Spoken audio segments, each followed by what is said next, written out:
Good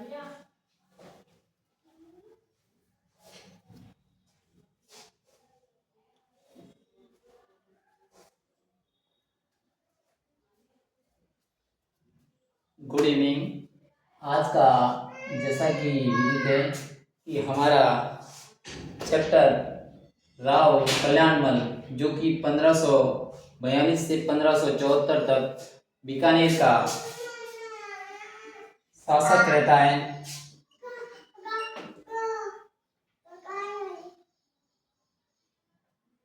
तो बीकानेर का शासक के रूप में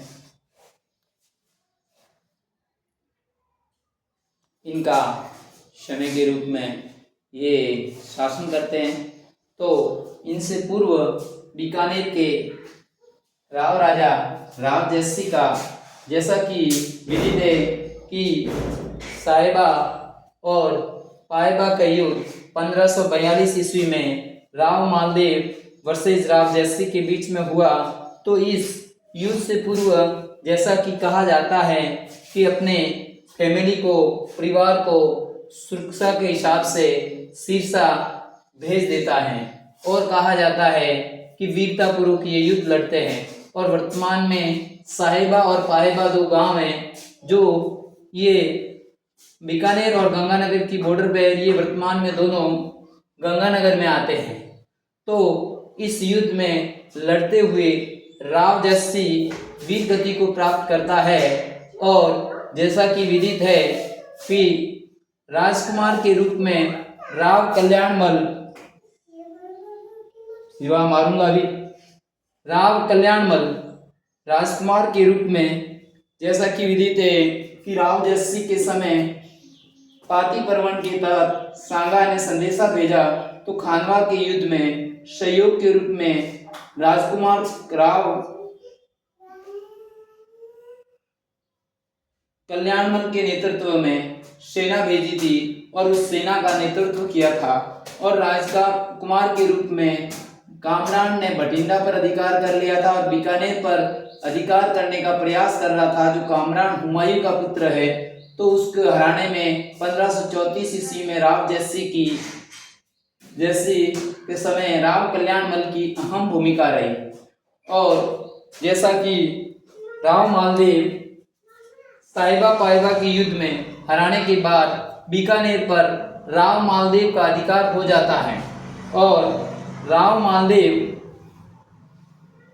और राव कल्याणमल सिरसा की चरण में चला जाता है। तो जैसा कि विदित है, राव कल्याणमल और मालदेव का चिर प्रतिद्वंदी लगातार युद्ध होते रहते थे। तो मेड़ता का वीरमदेव भी सिरसा की शरण में चला जाता है और कहा जाता है कि राव कल्याणमल और वीरमदेव सिरसा को मारवाड़ पर आक्रमण करने के लिए उकसाते हैं। और वैसे ही विदित है कि एक महत्वाकांक्षी राजा जो कि 58 परगनों पर अपना अधिकार क्षेत्र और उत्तर भारत का एक महान राजा था, तो और मालदेव उधर दिल्ली का, तो दोनों के बीच में साम्राज्यवादी नीति के तहत भी युद्ध होना एक स्वाभाविक था। तो 5 जनवरी 1544 ईस्वी में गिरी सुमेल, जिन्हें जैतारण का युद्ध भी कहते हैं, इस युद्ध में मेड़ता के वीरमदेव और बीकानेर के राव कल्याणमल ने अहम भूमिका निभाई थी और इस युद्ध में सिरसा की विजय, और कहा जाता है कि विश्वासघात और षड्यंत्र के कारण जीता। और सिरसा ने जैता और कुपा की वीरता और लड़ते हुए देखकर कहा था, और वास्तविक में ऐसा है, यदि राव मालदेव के बीच अविश्वास पैदा नहीं करता और सेना लेकर नहीं जाता तो इतिहास के पन्नों में गिरी सुमेल का युद्ध मारवाड़ के पक्ष में होता।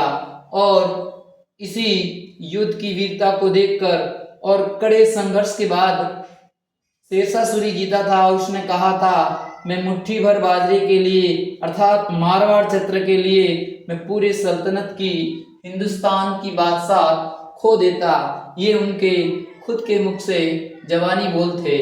और फिर इसके बाद शेरशाह जोधपुर पर अधिकार कर लेता है और मालदेव गुंगरोट की पहाड़ियों में चला जाता है और फिर शेरशाह सूरी उन्हें टिकाए और कुछ और भेंट सामग्री देकर 1544 ईस्वी में बीकानेर का शासक बना देते हैं। तो इस प्रकार मुगल बादशाहों की सेवाओं में भी सर्वप्रथम बीकानेर से जाने वाला यही राजा था जो शेरशाह के सहयोग से बीकानेर का राजा बना था। फिर 1570 ईस्वी में जैसा कि विदित है कि अकबर 1567-68 और ये चित्तौड़ और रणथंभौर पर राजस्थान के क्षेत्र में अधिकार कर रहा था, युद्ध कर रहा था। इसी के कड़ी में 1570 में राजपूत राजाओं को अपनी अधीनता स्वीकार करने के लिए 1570 ईस्वी में नागौर में एक दरबार का आयोजित करता है और उस दरबार में बीकानेर से राव कल्याणमल अपने दो पुत्र राय सिंह और पृथ्वीराज राठौड़ सहित उपस्थित होता है और मुगलों की अधीनता स्वीकार कर लेता है और सेवा के बदले अकबर के साथ राय सिंह और पृथ्वी सिंह को मुगल सेवा में भेज देता है। तो सर्वप्रथम बीकानेर का कौन सा शासक जो मुगलों की अधीनता स्वीकार करता है? तो राव कल्याणमल। बीकानेर का कौन सा शासक है जो अपने पुत्र को मुगल दरबार की सेवा में भेजता है? तो राव कल्याणमल। और किस किस को भेजता है? राय सिंह और पृथ्वीराज राठौड़ को मुगलों की सेवा में भेजता है।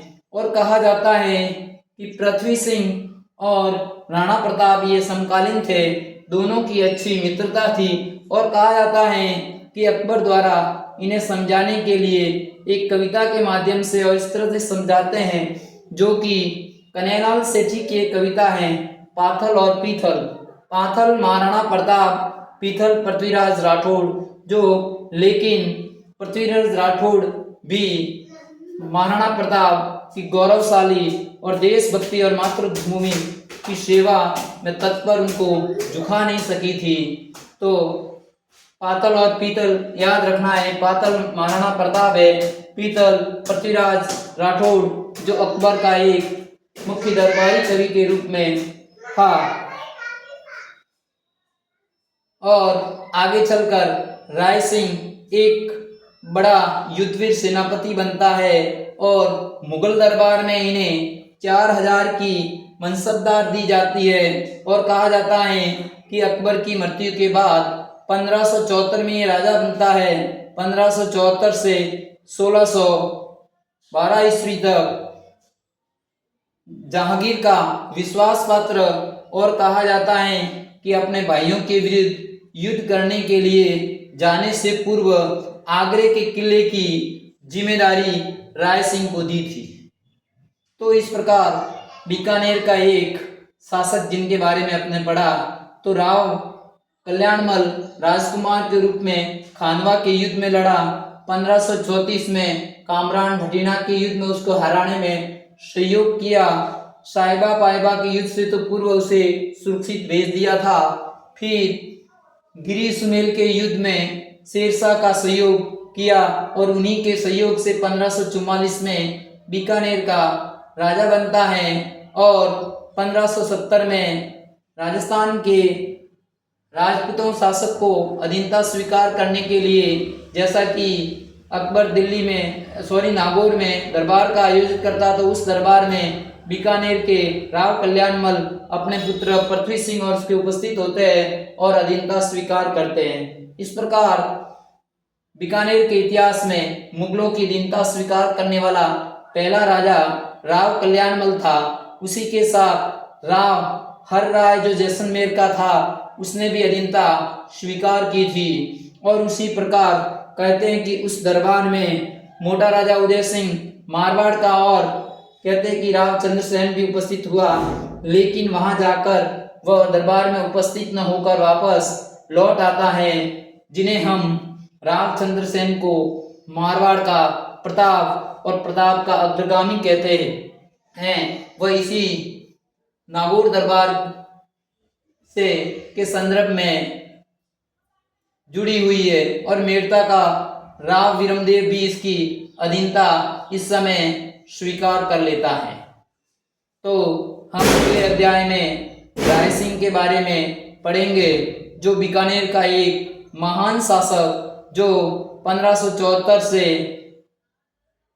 अकबर और जहांगीर की सेवा में महत्वपूर्ण क्षेत्रों में एक सेनापति के रूप में लड़ा और मुगलों की सेवा में अग्रणी भूमिका निभाई थी।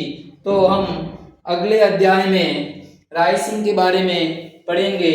जय हिंद, जय भारत। मैं आशा करता हूँ कि मेरे द्वारा दी गई जानकारी आपको अच्छी लगी होगी। जय हिंद, जय भारत।